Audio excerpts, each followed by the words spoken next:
Suspension हमारा आज का टॉपिक है। सस्पेंशन क्या होती है? एक ऐसी प्रिपरेशन होती है जिसमें हमने फाइनली डिवाइडेड पार्टिकल, ठीक है, उसको हमने क्या किया, फाइनली डिवाइडेड किया, उसको ब्रिक ब्रिक खींच दिया उसको। फिर हमने क्या किया, किसी भी व्हीकल के अंदर क्या कर दिया, उसको डिस्ट्रीब्यूट कर दिया। व्हीकल क्या होता है? ऐसा सब्सटेंस होता है या ऐसा लिक्विड होता है जिसको हमने बॉडी के अंदर मेडिसिन को इंट्रोड्यूस करने के लिए इस्तेमाल करवाते हैं, ठीक है, जिसमें वो थोड़ी वो मिनिमली डिग्री ऑफ सोलबिलिटी है, यानी कि उसमें कुछ ना कुछ हद तक वो सोलबल है, ठीक है। हमने फाइनली डिवाइडेड पार्टिकल लेने हैं, उसको हमने क्या करना है, उसको किसी भी व्हीकल के अंदर या लिक्विड के अंदर मिक्सअप कर देना है जिसमें वो कुछ हद तक सोलबल हो, ठीक है। तो इसमें हमने दो तरह के इंग्रेडिएंट लिए हैं। एक लिया सॉलिड पार्टिकल लिया जिसे हमने फाइनली डिवाइडेड फॉर्म में कन्वर्ट किया है, ये क्या है, डिसकंटिन्यूअस फेस, ठीक है, या डिस्पर्स फेस ही कहेंगे। दूसरा जो हमने लिक्विड या व्हीकल लिया वो क्या कहलाएगा, डिस्पर्शन मीडियम कहलाएगा या कंटिन्यूअस मीडियम कहलाएगा। उसको पार्टिकल का साइज हमने कितना रखना है, 10 to 15 माइक्रोमीटर उसका पार्टिकल साइज होगा, ठीक है। तो सस्पेंशन के लिए हमने जो पार्टिकल साइज होगा वो 10 to 15 माइक्रोमीटर होगा। और तीन तरह की सस्पेंशन होता है, ओरली सस्पेंशन, टॉपिकली जो आप इस्तेमाल करते हो, या पेरेंटल सस्पेंशन। ये तीन तरह की सस्पेंशन होती है। नेक्स्ट है क्वालिटी ऑफ गुड सस्पेंशन। जो आपने सस्पेंशन बनाई है तो उसकी क्या क्या क्वालिटी होनी चाहिए कि जब आप उसको क्या कहते हैं शेक करो तो वो इजीली डिस्पर्स हो जाए, उसके पार्टिकल आपके सस्पेंशन के ऊपर लिखा होता है शेक बिफोर यूज। तो आप उसको शेक करो तो उसके पार्टिकल क्या हो जाए, इजीली बिखर जाए, ठीक है। और वो जल्दी नीचे ना बैठे, ठीक है, ये ना हो कि आप सिरप पिलाते पिलाते जो ये सस्पेंशन पिलाते पिलाते फौरन उसके पार्टिकल नीचे जाके बैठ जाए, ठीक है। ये क्वालिटी है। और दूसरा ये है कि नीचे बैठ, जब वो बैठ जाते हैं वो केक ना बनाए या फिर नीचे जाके वो जाके जम ना जाए, ठीक है। तो ये इसकी क्वालिटी होनी चाहिए कि हम जब इसको शेकन तो इजीली डिस्पर्स हो जाए, वो इजीली नीचे जाके बैठे ना बैठे और ना वो नीचे जाके केक बनाए, ठीक है। और दूसरा ये क्या, ये वो पैलेटेबिलिटी होनी चाहिए, उसका एक गुड टेस्ट होना चाहिए सस्पेंशन का। और दूसरा ये है कि ये वो इजीली डिस्पर्स हो जाए, ठीक है। तो ये क्या है, quality of a good suspension. Next है टाइप ऑफ सस्पेंशन। तो दो तरह की सस्पेंशन होते हैं, एक्सटेम्पोरियस सस्पेंशन होता है, दूसरा ओरल पाउडर सस्पेंशन होता है या रिकंस्टिट्यूटेड सस्पेंशन से भी कहते हैं।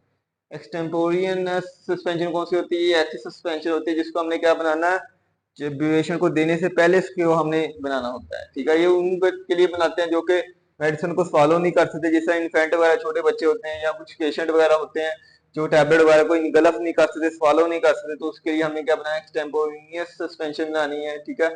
और बिफोर हमने डिस्पेंसिंग से पहले ही उसको बना के देना है। ये किस तरह हमें करें, कोई भी टैबलेट या कैप्सूल जो भी है टैबलेट, उसको हमें क्या करना है, पिस्टल मोटर से उसको ब्रीक ब्रीक ग्राइंड कर लेना है। ग्राइंड जब हमने कर देना है, फिर हमने एक सूटेबल व्हीकल सिलेक्ट करना है, उसके अंदर क्या करना है, सस्पेंशन को मिक्स अप कर देना है, या उस पाउडर को जो हमने ग्राइंड किया, टैबलेट वगैरह को ग्राइंड किया हमने, उसके लिक्विड के अंदर क्या कर दिया, मिक्स अप कर दिया, वो क्या दे देनी है, कस्टमर को दे देनी है। और दूसरा जिसमें जो हमने सस्पेंडिंग एजेंट जो ऐड करना है, उसकी एक क्वालिटी होनी चाहिए कि वो जल्दी से बैक्टीरिया ग्रोथ अपने अंदर ना करवा सके, या उसके अंदर क्या प्रिजर्वेटिव प्रॉपर्टी मौजूद होनी चाहिए, ठीक है।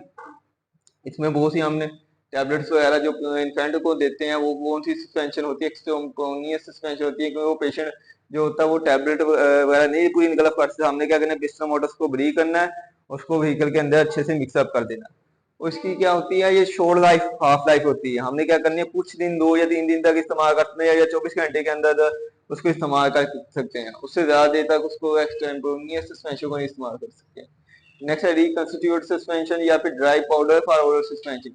ये नॉर्मली मार्केट के अंदर अवेलेबल होता है। जितनी भी एंटीबायोटिक्स होती हैं वो पाउडर फॉर्म में होती है। आपको क्या कहते हैं इसको, डॉक्टर क्या कहते हैं इसको, बॉयल वाटर के अंदर हमने क्या करना है, बॉयल वाटर को ठंडा करके उसके अंदर इतने ml आपने पानी डालना है। वो सारी कौन सी होती है, ओरल सस्पेंशन होती है। पीछे पाउडर की फॉर्म में पैकिंग के अंदर वो आती है मेडिसिन, उसको हमने पाउडर में को अच्छे से वाटर के अंदर जितना रिक्वायर होता है उसने मिक्स करके क्या होता है, बना देना होता है। इसकी हाफ लाइफ ज्यादातर 7 days होती है जो ओरल सस्पेंशन की होती है। इसके अंदर ये इसको ओरल सस्पेंशन का नाम दिया गया।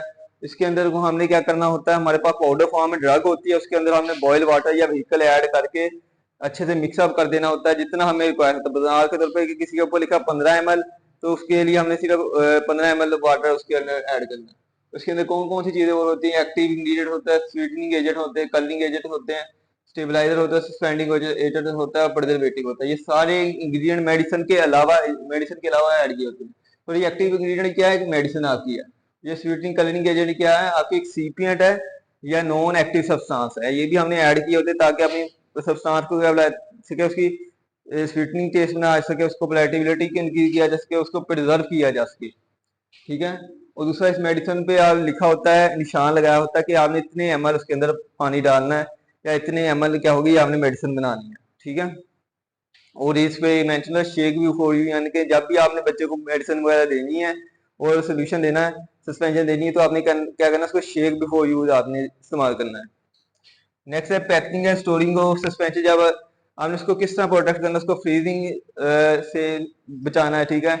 उसको हीट नहीं होने देना है या लाइट से बचाना है। ठीक है। उस पर मेंशन होता है शेक बिफोर यूज। और दूसरा ये होता है कि इसके अंदर जो होती है ओरल सस्पेंशन होती है, उसके अंदर एक ये क्वालिटी भी होती है कि उसका जो कंटेनर होता है, एक तो उसके अंदर इतनी स्पेस होती है कि वो अच्छे से हम शेक उसको कर सके। ये ना हो कि कंटेनर आपका छोटा हो जाए जिसकी वजह से आप उसको अच्छे से मिक्सअप ना कर पाओ। तो ये पैकेजिंग और स्टोरेज के अंदर आ जाती है। ठीक है। तो ये बेटा क्या थी आपकी सस्पेंशन थी।